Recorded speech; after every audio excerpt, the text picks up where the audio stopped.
Hello दोस्तों, नमस्कार। आज की वीडियो में आपका स्वागत है। जो भी हमारे भाई बहन टीजीटी पीजीटी सारी टीजीटी पीजीटी हिंदी की तैयारी कर रहे हैं, वो मेरे चैनल से जुड़ सकते हैं। चैनल को सब्सक्राइब कर लें, पहले आगे घंटी दबा दें ताकि आने वाली वीडियो पिछली सारी वीडियो मिल सकें। या फिर जो आपके नेट या जेआरएफ की भी तैयारी कर रहे हैं, वो भी साथ ही हमारे जुड़ सकते हैं, क्योंकि हमने जो क्वेश्चन रखे हैं वो नेट जेआरएफ लेवल से लेकर के आपके टीजीटी पीजीटी लेवल के हैं। इसके अलावा जो टैट या सुपर टैट या अन पीआरटी वगैरह या D triple S S B की तैयारी कर रहे हैं, वो भी हिंदी से, आप हिंदी से कोई भी तैयारी कर रहे हैं, ठीक है, तो वो हमारे चैनल से जुड़ सकते हैं। ठीक, हिंदी से आपके जो भी है साहित्य के सारे क्वेश्चन आपको मिलेंगे, ठीक है। और क्वेश्चन ऐसे मिलेंगे आपको जो परीक्षाओं में पूछे जाते हैं, और किस तरह के क्वेश्चन आज के समय में पूछे जा रहे हैं वैसे क्वेश्चन भी आपको मिलेंगे, ठीक है। तो हिंदी से आप जो भी हैं, यूपी टीजीटी पीजीटी या नेट जेआरएफ या फिर D triple S S B, यानी भारत में आप कोई भी परीक्षा आप हिंदी से दे रहे हैं, तो मेरे चैनल से जुड़ सकते हैं। चैनल को सब्सक्राइब कर लें, बेल आइकन घंटी दबा दें ताकि आने वाली वीडियो पिछली सारी वीडियो आपको मिल सके। देखिए आज का पहला क्वेश्चन जो है क्या है। पहला क्वेश्चन देखिए, महाप्रभु बल्लभाचार्य के शिष्यों का वृत्तांत इस ग्रंथ में है। मतलब वृत्तांत पूछा गया, बल्लभाचार्य के शिष्यों का वृत्तांत कौन से ग्रंथ में है, ये पूछा जा रहा है। 252 वैष्णवों की वार्ता, भक्तमाल, या फिर 84 वैष्णवों की वार्ता, या रचना व्रत, ठीक है। तो 252 वैष्णव की वार्ता में है या 84 वैष्णव की वार्ता में है, ठीक है, ये देखा गया। तो इसमें है 84 वैष्णव की जो वार्ता है, उसमें जो है बल्लभाचार्य के शिष्यों का वर्णन इसमें किया गया है, ठीक है। और 252 वैष्णव की बात में वार्ता है, इसमें विट्ठल नाथ के शिष्यों का वर्णन किया गया है, ठीक है। और ये नाम जो भक्तमाल है इसमें दी हुई रचना, इसका आंसर तो आपका ये होगा। लेकिन अगर भक्तमाल पूछा जाए कौन रचयिता है इसके, तो इसके नाभादास है। कौन है? नाभादास इसके लेखक हैं, ठीक है। भक्तमाल नाभादास लेखक है इसके, ठीक है। अगला क्वेश्चन देखिए, अगला है, काशी में हम प्रकट भय रामानंद चेताए। काशी में हम प्रकट भय रामानंद चेताए किसकी पंक्ति है? तो ये है कबीर की, तुलसी की, सूर की, या रैदास की। तो ये जो है वो है आपकी कबीरदास के बारे में, क्योंकि कबीरदास जो थे वो रामानंद को अपना गुरु मानते थे, ठीक है। काशी में जन्म हुआ क्योंकि विधवा ब्राह्मणी के पुत्र थे ये, और नीमा और नीरू नामक जुल्हे ने लेकर के गए थे। तो इनके अंदर दोनों प्रकार की संस्कृति थी भरी हुई। मुस्लिम संस्कृति से भी आते थे, क्योंकि इनका लालन पालन मुस्लिम ने किया था, जुल्हे नामक नीमा और नीरू ने। और क्योंकि जन्म जो दिया लिया था वो विधवा ब्राह्मणी के पुत्र थे, तो विधवा मतलब जो जेनेटिक था वो हिंदू था, तो इसलिए ये बहुत बड़े समाज सुधारक रहे हैं हमारे। तो इन्होंने काशी में जन्म लिया था और रामानंद को ये अपना गुरु मानते थे, ठीक है। कबीरदास जो थे रामानंद को अपने गुरु माना करते थे, ठीक। अगला क्वेश्चन देखिए, अगला है, रासो शब्द की उत्पत्ति रसायन से किसने मानी है? रासो शब्द की उत्पत्ति रसायन से किसने मानी है, ये क्वेश्चन बना है आपका। गारसा दत्तासी, या पंडित राम नारायण दुगड़, ये रामचंद्र शुक्ल, पंडित हजारी प्रसाद शास्त्री।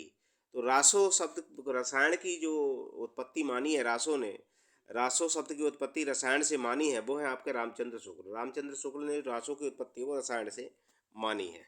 और गारसा जो तासी हैं वो हिंदी के हम साहित्य का पहला इतिहास लिखने के रचनाकार हैं।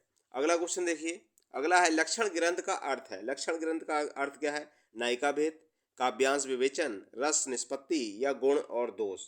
तो चौथे का होगा बी, काव्यांश विवेचन है। लक्षण ग्रंथ का अर्थ जो होता है वो काव्यांश विवेचन होता है इसमें।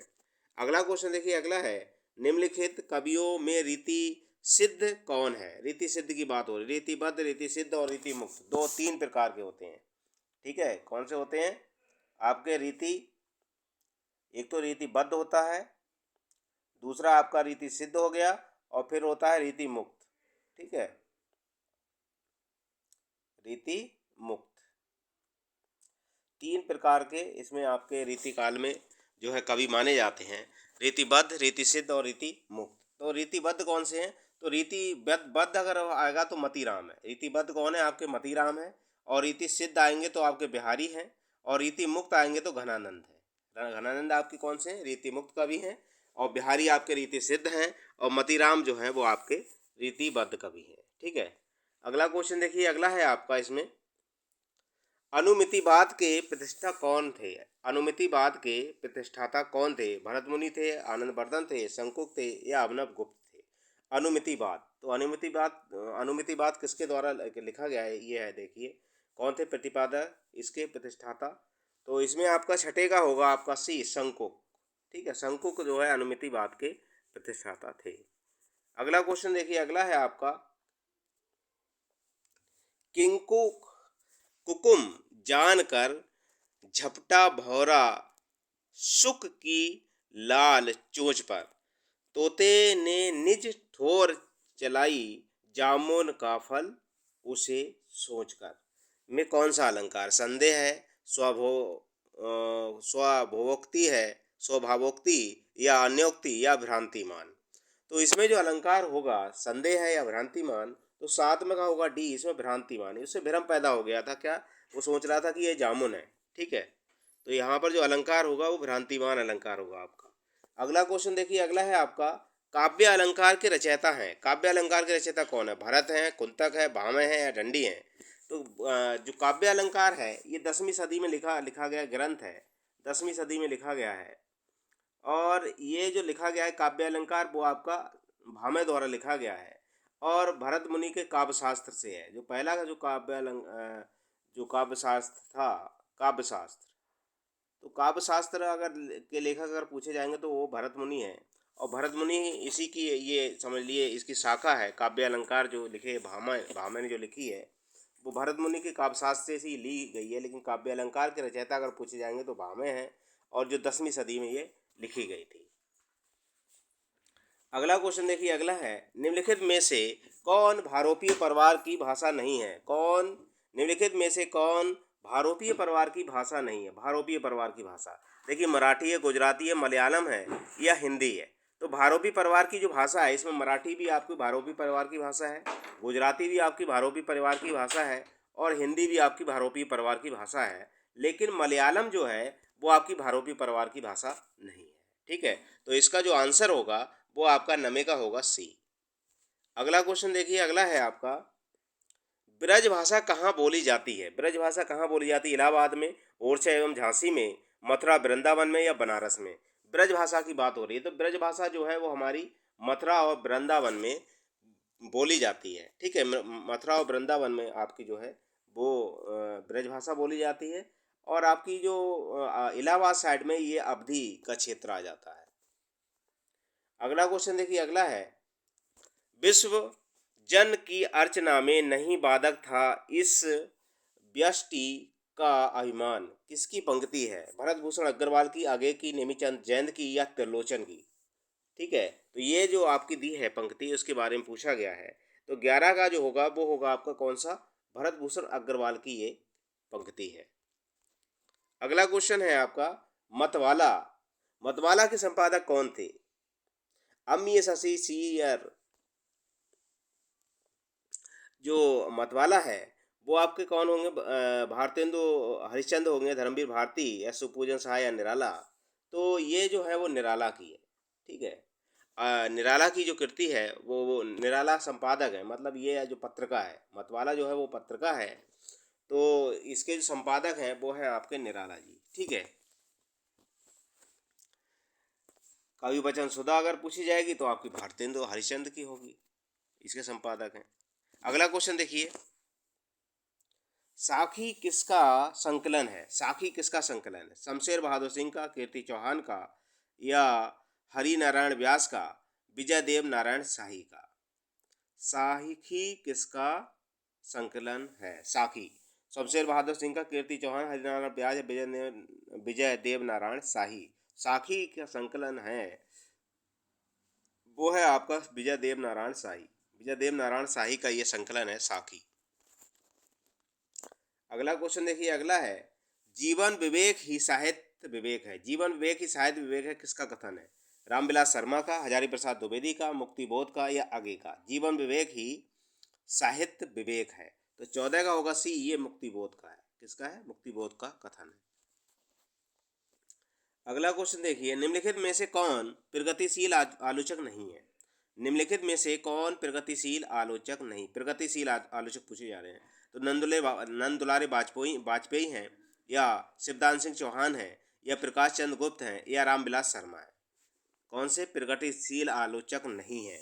तो 15 का कौन सा होगा? नंद दुलारे जो वाजपेयी हैं वो प्रगतिशील आलोचक नहीं माने जाते हैं। अगला क्वेश्चन देखिए, अगला है आत्मा कबूतरी किसकी रचना है? आत्मा कबूतरी आत्मा कबूतरी किसकी रचना है? मृदुला गर्ग की, या गीतांजलि श्री की, मैत्रेयी पुष्पा की, या चित्रा मुदगल की? आत्मा वो अलमा कबूतरी कौन सी है? आत्मा नहीं, अलमा कबूतरी है। ठीक है, अलमा कबूतरी किसकी रचना है? तो अलमा कबूतरी जो है वो 16 का होगा सी, मैत्रेयी पुष्पा की रचना है। ये अलमा कबूतरी जो है वो मैत्रेयी पुष्पा की रचना है। अगला क्वेश्चन देखिए, अगला है विलोम किस का नाटक है, नाटक पात्र है? तो विलोम जो है किस नाटक का पात्र है ये पूछा जा रहा है, विलोम। तो विलोम जो है वो किसका होगा? चंद्रगुप्त का, अंधा युग का, या कोमल गांधार का, या आषाढ़ का एक दिन? तो आषाढ़ का एक दिन जो मोहन राकेश का नाटक है, और इसका पात्र कौन है आपके? कालिदास भी हैं और विलोम भी है। ठीक है, तो कालिदास और विलोम ये दोनों है। तो इसमें जो विलोम है वो आषाढ़ का एक दिन का पात्र है। अगला देखिए, अगला क्वेश्चन है हिंदी भाषा की उत्पत्ति किससे हुई? वैदिक संस्कृत से, लौकिक संस्कृत से, सौरसेनी अभ्यरण से, या प्राकृत से? तो 18 का आपका आंसर होगा सी, ये सौरसेनी अभ्यरण से मानी जाती है। ठीक है, सौरसेनी अभ्यरण से इसकी उत्पत्ति मानी जाती है हिंदी भाषा की। अगला क्वेश्चन देखिए, अगला है निम्नलिखित में से कौन सी कृति आत्मकथा है? कौन सी कृति आत्मकथा पूछी जा रही है? कमल का सिपाही, चीड़ों पर चांदनी, अर्ध कथानक, बाणभट्ट की आत्मकथा। ठीक है, तो इसमें आत्मकथा के बारे में पूछा जा रहा है, आत्मकथा कौन सी है? तो 19 में आत्मकथा होगी, वो अर्ध कथानक जो है वो आपकी आत्मकथा है। ठीक है, तो कलम का सिपाही जो है वो आपकी क्या है? जीवनी है। ठीक है, चितवन की छा निबंध संग्रह के रचयिता कौन है? चितवन की छा निबंध संग्रह के रचयिता कौन है? बालकृष्ण भट्ट हैं, या हरिशंकर परसाई हैं, या विद्यानिवास मिश्र हैं, हजारी प्रसाद द्विवेदी? चितवन की छा के संग्रह कौन, निबंध संग्रह के रचयिता कौन है? चितवन की छा। तो 20 का आपका होगा सी, विद्यानिवास मिश्र है। कौन है आपके? विद्यानिवास मिश्र द्वारा लिखी गए निबंध है ये चितवन की छा। अगला क्वेश्चन देखिए, अगला है 21वां आपका। 21वां क्वेश्चन है कालक्रम के अनुसार चतुर्सेन शास्त्री के उपन्यासों का सही अनुक्रम कौन सा है? सही अनुक्रम पूछा गया है। तो पहला जो विकल्प दिया है उसमें आपका क्या पूछा है? पहला विकल्प जो दिया है उसमें आपका क्या पूछा है? पहले में आपका दिया है हृदय की परख, हृदय की प्यास, अमर अभिलाषा, या आत्मकथा। दूसरे में दिया है पहले आत्मकथा दिया है, फिर अमर अभिलाषा दिया है, फिर हृदय की परख, हृदय की प्यास, और फिर हृदय की परख। सी में आपका दिया है हृदय की प्यास, आत्मदाह, हृदय की परख और अमर अभिलाषा। और डी विकल्प आपका दिया है जो वो है अमर अभिलाषा, हृदय की परख और आत्मदाह, हृदय की प्यास। तो इसमें देखिए पहली जो होगी वो होगी हृदय की परख, 1918। हृदय की परख, हृदय की जो परख है वो क्या है? 1918 में लिखी गई है। कितने में? 1918 में लिखी गई है ये। ठीक है, और फिर हृदय की प्यास है, इसके बाद दूसरे नंबर पर हृदय की प्यास है, ये 1931 में लिखी गई है। 1931 में लिखी गई है। और अमर अभिलाषा जो है वो आपकी 1933 में लिखी गई है। और जो आत्मदाह है ये आपकी 1934 में लिखी गई। कितने में लिखी गई है ये? 1934 में लिखी गई। तो इसके अनुसार जो विकल्प होगा वो आपका पहला ही सही होगा, हृदय की परख, हृदय की प्यास, हृदय और अमर अभिलाषा और आत्मदाह। अगला क्वेश्चन देखिए, अगला है आपका कालखंड की दृष्टि से कहानियों का सही अनुक्रम लिखिए। कहानियों का सही अनुक्रम पूछा जा रहा है। कफन, ग्राम, पहले विकल्प है ये कफन, ग्राम, पाल गोमरा का स्कूटर, डिप्टी कलेक्ट्री। दूसरा विकल्प दिया है बी, ग्राम, कफन, डिप्टी कलेक्ट्री, पाल गोमरा का स्कूटर। और सी में दिया है पाल गोमरा का स्कूटर, डिप्टी कलेक्ट्री, कफन और ग्राम। डिप्टी कलेक्ट्री डी में दिया है पहला डिप्टी कलेक्ट्री, दूसरे नंबर पे है आपका पाल गोमरा का स्कूटर, तीसरे पे ग्राम और चौथे पे कफन। इस तरह का जो क्वेश्चन है वो ट्रेंड आपका बहुत ज़्यादा प्रचलन हो गया है टीजीटी पीजीटी में और नेट में। इस तरह के जो क्वेश्चन है वो पूछे जाते हैं। ठीक है, तो पहला देखिए आपका, पहला आपका कौन सा होगा इसमें? तो पहला है आपका ग्राम, जयशंकर प्रसाद का जो है ग्राम। तो पहला नंबर पर जो ग्राम है वो जयशंकर प्रसाद द्वारा लिखा गया है। और ये जो लिखा गया है 1911 में। कितने में लिखा गया है? 1911 में ये लिखा गया है ग्राम, ठीक है। दूसरे नंबर पे आपका कफन, जो 1936 प्रेमचंद द्वारा लिखा गया।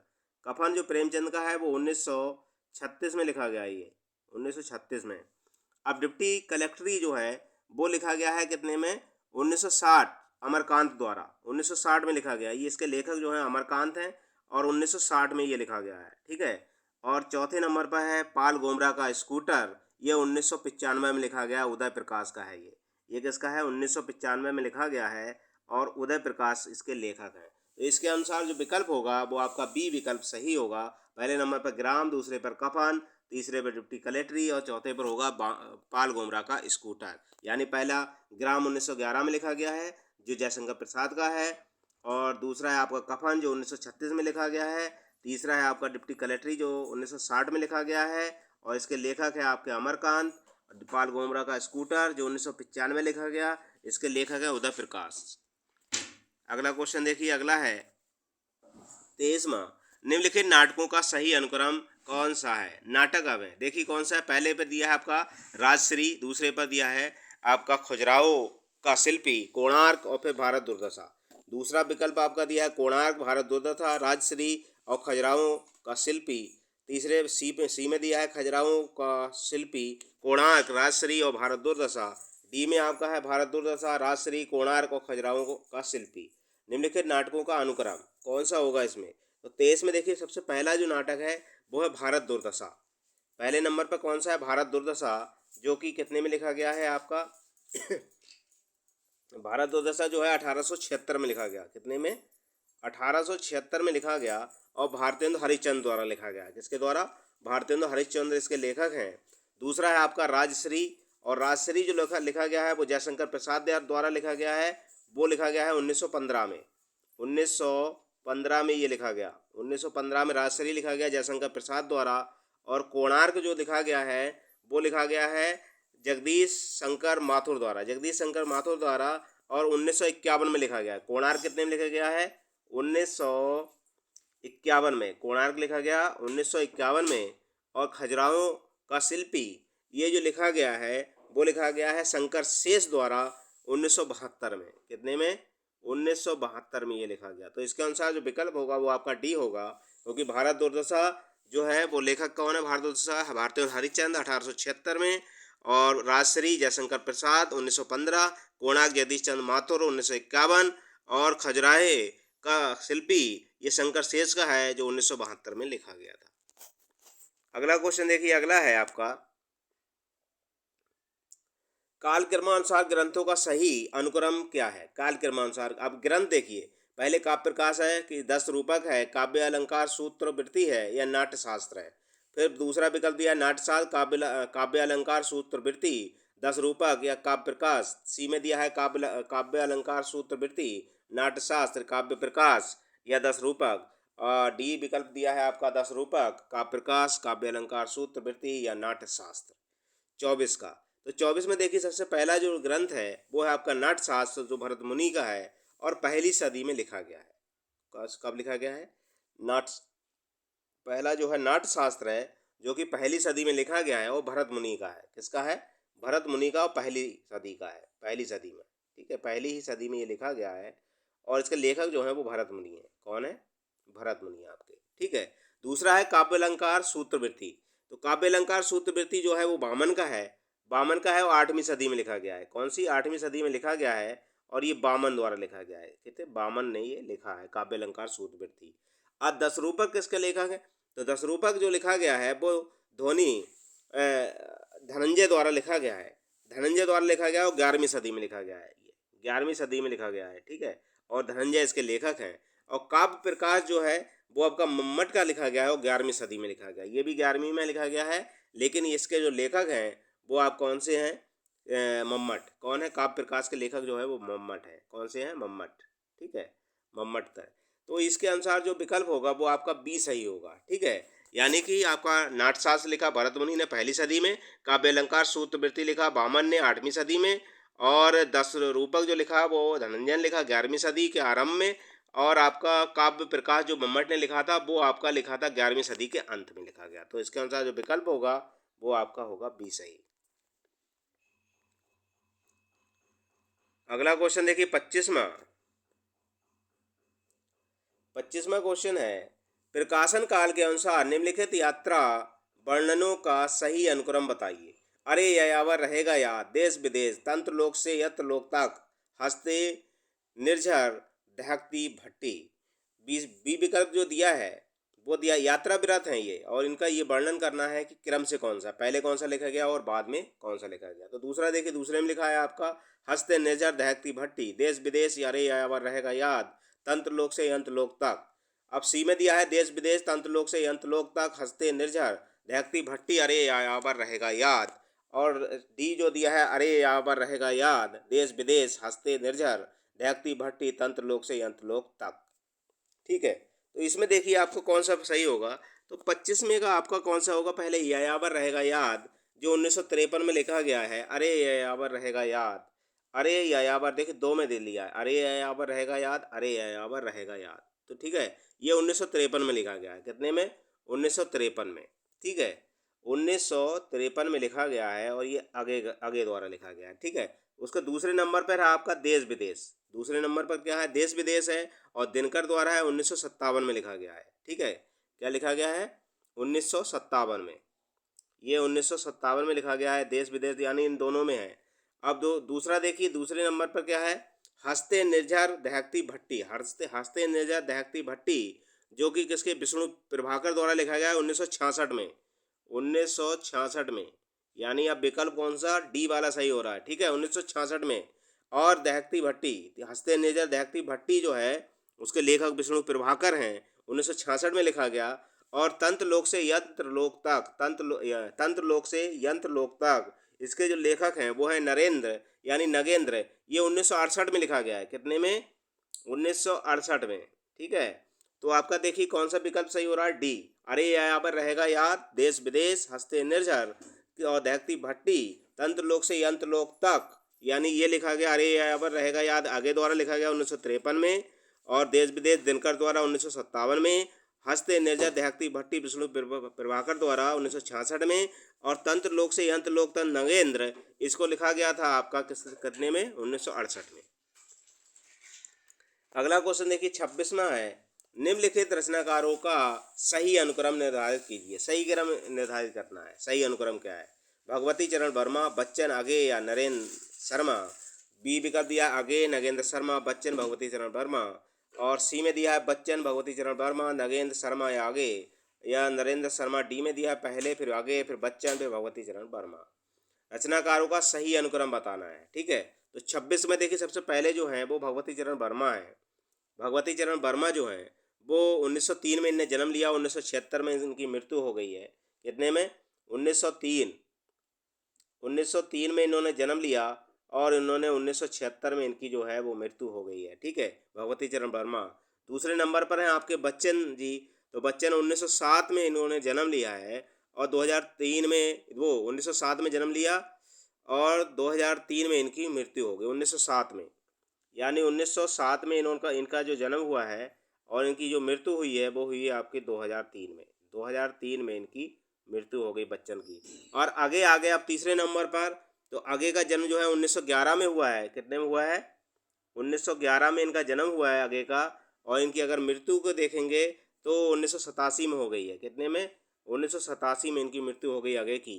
अब चौथे नंबर पर आपके नरेंद्र शर्मा, तो नरेंद्र शर्मा का जो जन्म हुआ है वो 1913 में हुआ है, कितने में, 1913 में इनका जन्म हुआ, और इनकी जो मृत्यु अगर देखेंगे तो इनकी जो मृत्यु है वो आपकी 89 में हुई है, यानी 1989 में, यानी 89 में इनकी मृत्यु हो गई। तो पहला ही विकल्प आपका सही होगा, पहले नंबर भगवती चरण वर्मा, दूसरे नंबर पर आपके बच्चन, तीसरे नंबर पर आगे, और चौथे नंबर पर होंगे नरेंद्र शर्मा।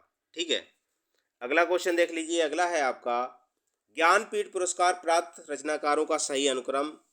ज्ञानपीठ पुरस्कार प्राप्त रचनाकारों का सही क्रम लिखिए। सही क्रम कौन सा है, ज्ञानपीठ पुरस्कार जिन्हें पहले मिला है, क्रम से ये बताना, कुंवर नारायण, निर्मल वर्मा, दिनकर, या फिर आगे आगे दिनकर कुंवर नारायण या निर्मल वर्मा, दिनकर आगे निर्मल वर्मा, या कुंवर नारायण निर्मल वर्मा, या कुंवर नारायण या आगे या दिनकर। तो ये बताना है आपको ज्ञानपीठ पुरस्कार पहले किसे मिला है। तो 27 में देखिए सबसे पहले जो मिला है इसमें रामधारी सिंह दिनकर को मिला है। पहला नंबर है आपका रामधारी सिंह दिनकर, और इनको कितने में मिला है आपका, इनको मिला है 1972 में। कितने में मिला है, 1972 में इनको मिला था ज्ञानपीठ पुरस्कार, ठीक है।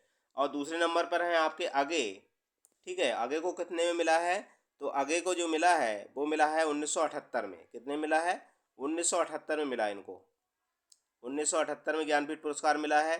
निर्मल वर्मा है आपके तीसरे नंबर पर, तो निर्मल वर्मा को कितने को मिला है, 1999 में। 1999 में इन्हें ज्ञानपीठ पुरस्कार दिया गया। और चौथे नंबर पे हैं आपके कुंवर नारायण, तो कुंवर नारायण को जो 2005 में मिला है। कितने में मिला है, 2005 में इन्हें ज्ञानपीठ पुरस्कार मिला है। तो इसका विकल्प जो होगा आपका सी होगा, पहले दिनकर, फिर आगे, तीसरे नंबर पर निर्मल वर्मा, और चौथे नंबर पर होंगे आपके कुंवर नारायण। अगला क्वेश्चन देखिए 28वां, आदिकालीन रचनाकारों का सही अनुक्रम कौन सा है। आदिकालीन रचनाकारों का सही अनुक्रम देखिए कौन सा है, तो भारतेश्वर, बाहुबली रास, या स्थूलीभद्र रास, या नेमिनाथ रास, या संगीत रत्नाकर। तो दूसरे नंबर बी विकल्प जो दिया है, पहले दिया है इन्होंने स्थूलीभद्र रास, नेमिनाथ रास, फिर है संगीत रचनाकार, फिर है भारतेश्वर या बाहुबली रास, फिर है नेमिनाथ रास, स्थूलीभद्र रास, या भारतेश्वर, बाहुबली रास, या संगीत रत्नाकर। या संगीत रत्नाकर, भारतेश्वर, बाहुबली रास, या नेमिनाथ, या स्थूलीभद्र, ठीक है। तो इसमें आप देख लीजिए कौन सा पहले होगा। तो 28 का जो है पहले भारतेश्वर बाहुबली रास है।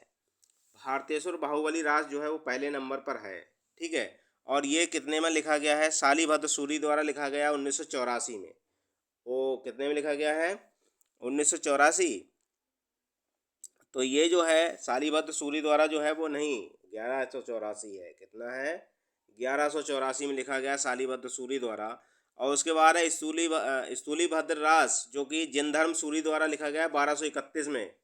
ये 1231 में लिखा गया है, ठीक है। और नेमिनाथ जो रास है, नेमिनाथ रास जो है वो सुमति गुणी द्वारा लिखा गया है 1238 में। ये आपका 1238 में लिखा गया है, ठीक है। कितने में, 1238 में। अब संगीत रत्नाकर जो है वो सारंग देव द्वारा लिखा गया 13वीं सदी में। ये भी आपका 13वीं सदी में लिखा गया है, 13वीं सदी में ये लिखा गया। तो इसका विकल्प जो है वो पहला ही सही होगा, ठीक है। भारतेश्वर बाहुबली रास, स्थूलीभद्र रास, फिर नेमिनाथ रास, फिर है संगीत रत्नाकर। अगला क्वेश्चन देखिए 29वां, रचना काल के अनुसार सही अनुक्रम लिखिए।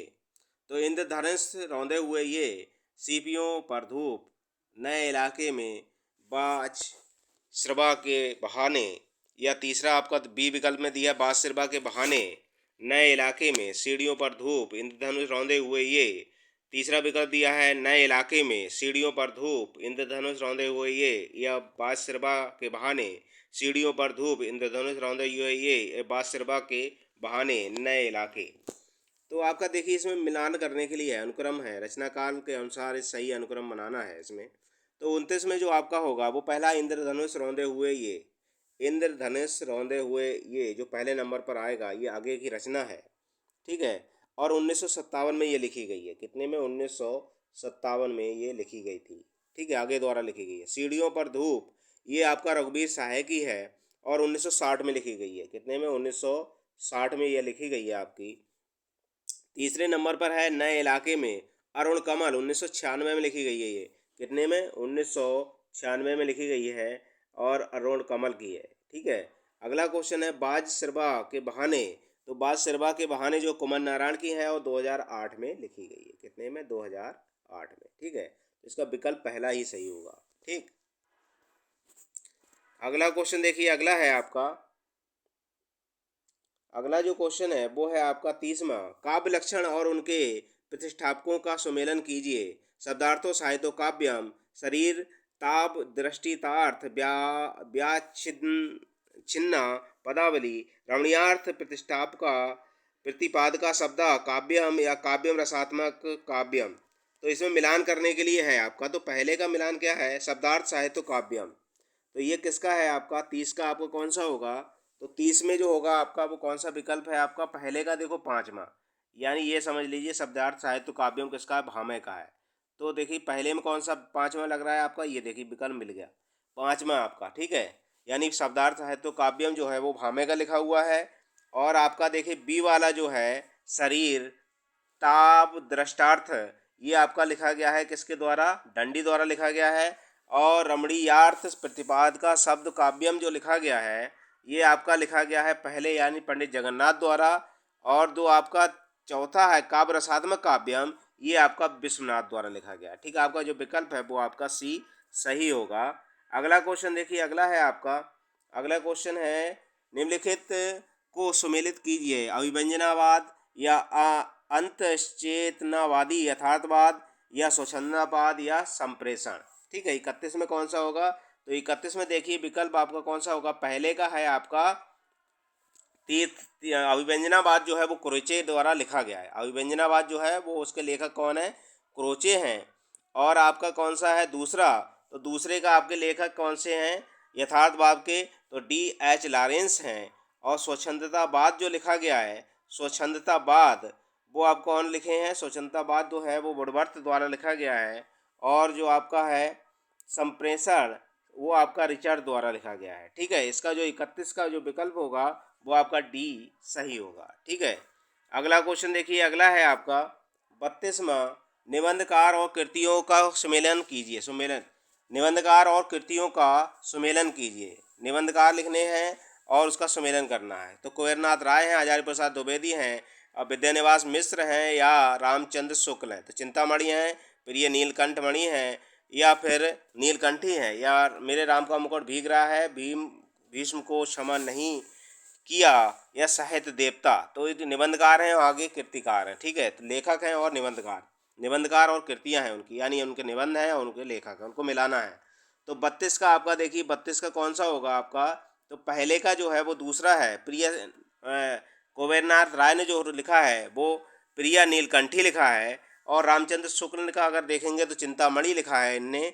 विद्यानिवास मिश्र का अगर देखेंगे तो मेरे राम का मुकुट भीग रहा है, ये इनके द्वारा लिखा गया है। और हजारी प्रसाद द्विवेदी ने जो लिखा है वो कौन सा लिखा है, भीष्म को क्षमा नहीं किया, भीष्म को क्षमा नहीं किया, ये आपका कौन सा होगा, हजारी प्रसाद द्विवेदी द्वारा। ठीक है, तो 32 का कौन सा है आपका विकल्प आपका, तो आपका जो बी का है हजारी प्रसाद दूसरे का जो है वो चौथा है ये वाला। तो इसके अनुसार जो विकल्प होगा वो आपका कौन सा होगा, 32 का जो होगा वो होगा आपका कौन सा, सी वाला। ठीक है, यानी कुंवरनाथ राय ने लिखा, प्रिया नीलकंठी, हजारी प्रसाद द्विवेदी ने लिखा, भीष्म को क्षमा नहीं किया, विद्यानिवास मिश्र ने निबंध लिखा, मेरे राम का वोट भीग रहा है, रामचंद्र शुक्ल ने जो लिखा है वो चिंतामणि लिखा है। ठीक, अगला क्वेश्चन देखिए 33वां जो है वो आपका कौन सा है, 33वां देखिए, 33वां है उपन्यास और रचना, उपन्यासकारों का सम्मेलन कीजिए। इधर उपन्यास हैं और उनके लेखक हैं।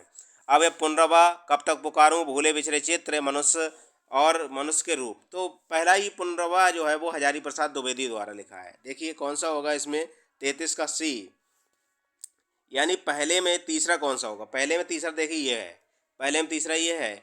और दूसरा देखे कब तक पुकारूं, तो कब तक पुकारूं जो है वो रागे राघव का है, कब तक पुकारूं रागे राघव का है। भूले बिछड़े चित्र जो है भगवती चरण वर्मा का है। और मनुष्य के रूप ये जो है वो आपका यशपाल का है। ठीक है, ये आपका जो विकल्प होगा वो सी सही होगा। अगला क्वेश्चन देखिए, अगला है 34वां आपका, मिलाने के लिए ये भी, पत्रिकाओं तथा उनके संपादकों का सम्मेलन कीजिए। बागार्थ है, नया ज्ञानोदय है, वसुधा है और रंग प्रशंसा है। पत्रिकाएं हैं और उनके संपादक हैं। ठीक है, तो 34 का कौन सा होगा, देखिए 34 में आपका कौन सा होगा, तो पहले का जो है वो 5वां है। देखिए बागार्थ जो लिखा गया है वो किसके द्वारा लिखा है, विजय बहादुर सिंह द्वारा। बागार्थ किसके द्वारा लिखा गया है, विजय बहादुर सिंह। देखिए बी वाला विकल्प में सही होगा। ठीक है, तो बी का आपका तीसरा होगा। ज्ञानोदय, जो नया ज्ञानोदय वो रविंद्र कालिया द्वारा है। और वसुधा जो लिखा गया है वो कमला प्रसाद द्वारा लिखा गया है। और रंग प्रसंग जो है वो आपका दूसरा यानी प्रयाग शुक्ल द्वारा लिखा गया है। ठीक है, दूसरा विकल्प आपका सही है। अगला और आपका अंतिम क्वेश्चन आज का, ये देखिए आपका, कहानीकार और उनकी कहानियों का सम्मेलन कीजिए। कहानीकार और उनके कहानीकार हैं, मतलब कहानियाँ हैं और कहानीकार हैं। ठीक है, मिलाना है उनको। उषा प्रेमदा, मंडू भंडारी, कृष्णा सोपती और निर्मल वर्मा। निर्मल वर्मा का जो है वो आपका परिंदे है। और कृष्णा सोपती का है वो है सिक्का बदल गया। मन्नू भंडारी का जो है वो है आपका वापसी। अब सी का देखिए, सी का पहला कौन सा है, सी में पहला है ये देखिए। और आपका डी में दूसरा ही है, यानी यही विकल्प आपका सही होगा। ए का जो क्या होगा, पहले का जो है वापसी, उषा प्रेमदा का क्या है, वापसी है। और मन्नू भंडारी का देखिए वो कौन सा है, बी का आपका है पाँचवा यानी अकेली।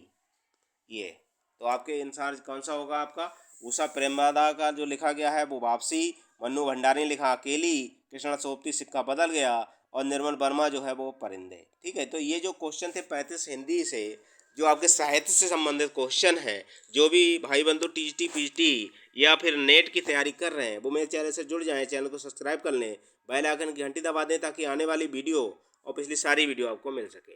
धन्यवाद।